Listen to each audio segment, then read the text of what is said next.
विधवा बहू का फैसला। महक की शादी रोहन से होती है। रोहन माँ बाप का इकलौता बेटा होता है, लेकिन फिर किसी कारण से रोहन की मौत हो जाती है। बेटा महक, तेरे आगे इतनी बड़ी जिंदगी है, फिर बच्चों की भी जिम्मेदारी। तू कोई काम कर ले। मैं तो कहती हूँ रोहन के ऑफिस में ही बात कर ले, शायद तेरे लिए कोई काम निकल आए। हाँ माँ जी, मैं भी यही सोच रही थी, लेकिन कैसे बात करूं, किससे बात करूं, कुछ समझ में नहीं आ रहा। अब वो क्या नाम था रोहन का जो दोस्त हुआ करता था, पहले तो बड़ा आता था हमारे घर। राकेश की बात कर रहे हैं? पर वो तो रोहन के बाद से कभी आया ही नहीं, पता नहीं कहाँ है वो। आया था, एक नहीं कई बार आया था, लेकिन मैंने बाहर से ही भेज दिया। घर के अंदर झांकता रहता था, मुझे ठीक नहीं लगा। अरे आपको तो पता नहीं क्या ठीक लगता है और क्या नहीं। उसका नंबर है मेरे पास, मैं आज ही फोन करती हूँ। सास राकेश को फोन लगाती है और शाम को घर आने का न्योता दे देती है। अरे आंटी, ओहो भाग्य हमारे कि आपने घर बुलाया। मैं तो कई बार आया, लास्ट टाइम तो अंकल से मुलाकात भी हो गई थी। हाँ, वो हम लोगों को निकलना था ना कहीं उस वक्त। अरे छोड़ो ना बेटा, बोलो क्या लोगे? आपकी बहू। क्या बकवास कर रहे हो राकेश? अरे मेरा मतलब ये है कि आपकी बहू कहाँ है? भाभी जी के हाथ की चाय की बस एक प्याली मिल जाती तो। महक चाय लेकर आती है, लेकिन वो जैसे ही राकेश की ओर देखती है, उसे राकेश पसंद नहीं आता। वो अंदर जाने को होती है कि अरे भाभी जी कहाँ जा रही है? बैठिए तो सबके साथ। जी नहीं, बच्चों को खाना खिला रही हूँ, आप माँ जी से बात करें ना। अंदर जाने के बाद सास कहती है, अरे बेटा राकेश, वो क्या है ना, वैसे तो तेरे अंकल जी की पेंशन आती है, साथ ही ऊपर 2 मंजिल मकान से किराया भी, तो हम लोगों का तो अच्छा चल जाता है। लेकिन महक, उनकी चिंता आप न करें आंटी, आदेश दें बस आप तो। देखो भाग्यवान, रहने दो, कोई बात नहीं, मैनेज हो जाएगा। अरे क्या मैनेज हो जाएगा अंकल, हमें भी बता दें। आप चुप रहिए जी। अब वो क्या है ना राकेश, तुझे तो पता है कि रोहन के 2 बच्चे हैं, उनकी पढ़ाई लिखाई का खर्चा बहुत है। हम ये चाह रहे थे कि रोहन के ऑफिस में महक को भी अगर कोई काम मिल जाता तो। क्यों नहीं आंटी जी, मैं हूं ना, मैं बात कर लेता हूँ। वैसे तो आप हाँ ही समझिए। महक भाभी को बोल देना कि कल तैयार रहे मेरे साथ ऑफिस चलने के लिए, मैं मालिकों से मिलवा दूंगा उन्हें। महक अंदर से सब सुन रही थी। अच्छा आंटी जी, तो चलता हूँ, कल आ जाऊंगा। अच्छा भाभी जी, तैयार रहिएगा कल। राकेश तो चला जाता है, लेकिन ससुर सास पर बरस पड़ते हैं। मुझे ये आदमी एक पैसे का पसंद नहीं है। तुम इसे बोल दो कि हमें कहीं नहीं करवानी बहू से कोई नौकरी। अरे क्यों नहीं करवानी? सारा पैसा मैं इसके बच्चे और इसी पर उड़ा दूंगी, तो मेरी बेटी को क्या दूंगी?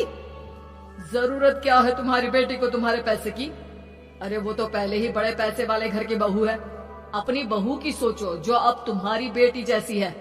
बच्चे रोहन की आखिरी निशानी है।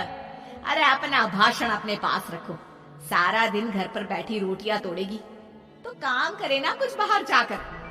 बहू सब सुन रही होती है। वो अगली सुबह बिना मन के तैयार तो हो जाती है, लेकिन जैसे ही राकेश आता है, क्या बात है भाभी जी, रेडी है? तो फिर चले डेट पर, मतलब इंटरव्यू पर। महक सामने आती है कि सामने ससुर जी खड़े होते हैं। हाँ महक बेटा, आओ चलते हैं, मैं भी चल रहा हूँ। ससुर को तैयार देखकर राकेश का चेहरा बन जाता है। अंकल जी, आप परेशान हो जाएंगे। अरे रहने दीजिए ना, धूप भी बहुत है। वैसे भी स्कूटर में तो 2 लोग ही बैठ सकते हैं ना। तो तुम चलो, मैं बहू के साथ अपनी कार से आ जाता हूँ। महक ससुर जी को देखकर खुश हो जाती है, उसे शांति हो जाती है। वो लोग रोहन के ऑफिस जाते हैं, जहाँ बॉस कहते हैं, नमस्ते अंकल। नमस्ते महक, कैसे हैं आप लोग? रोहन का सुनकर बहुत दुख हुआ अंकल। वैसे कैसे आना हुआ? बेटा, क्या हमारी बहू के लिए तुम्हारी ऑफिस में कोई काम मिल सकता है? हमने राकेश से इसी सिलसिले में तुमसे बात करने को कहा था। उसी के कहने पर हम दोनों तुमसे मिलने आए हैं। राकेश ने तो कोई बात नहीं की। ऊपर से उसने तो आज की छुट्टी ले रखी है, ऑफिस भी नहीं आया। बोल रहा था जरूरी काम से जाना है। महक और ससुर एक दूसरे को देखने लगते हैं। वैसे महक, क्या किया है आपने? I mean, इंग्लिश कैसी है आपकी? महक बॉस से अपनी पढ़ाई लिखाई और क्वालिफिकेशन के बारे में सब कुछ बताती है। ग्रेट, आपके लिए काम तो है लेकिन ऑफिस में नहीं।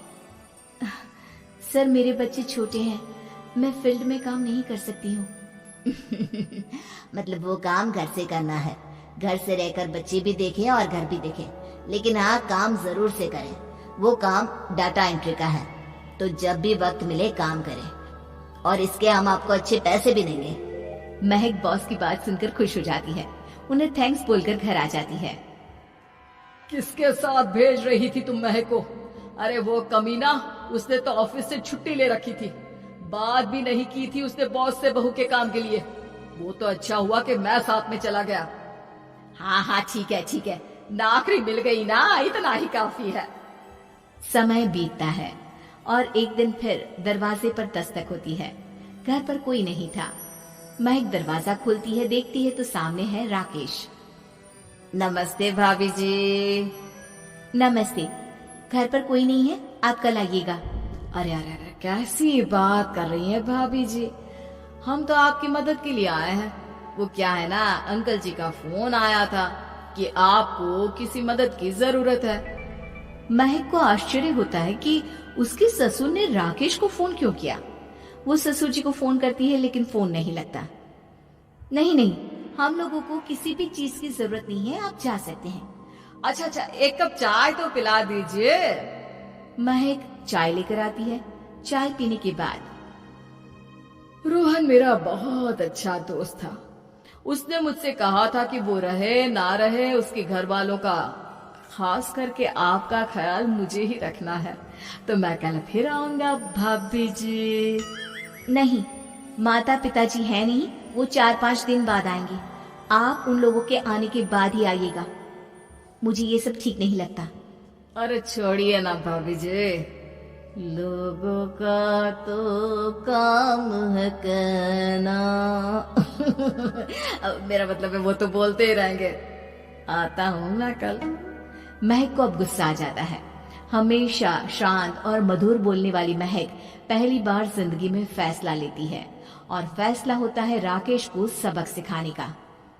बड़े बेशर्म हैं आप। किसने कहा आपको कि आप आए? अरे भैया, साफ साफ बोला ना कि नहीं जरूरत है किसी की मदद की। मैं अकेले सक्षम हूँ अपना घर संभालने के लिए। आज आखिरी बार बोल रही हूँ, इस घर की तरफ आंख उठाकर भी देखा ना तो देख लेना, वरना पुलिस के हवाले कर दूंगी। निकलो यहाँ से, या धक्के मार कर निकालूं। पुलिस का नाम सुनते ही राकेश वहां से 9-2-11 हो जाता है, और महक को अपने फैसले पर गर्व होता है।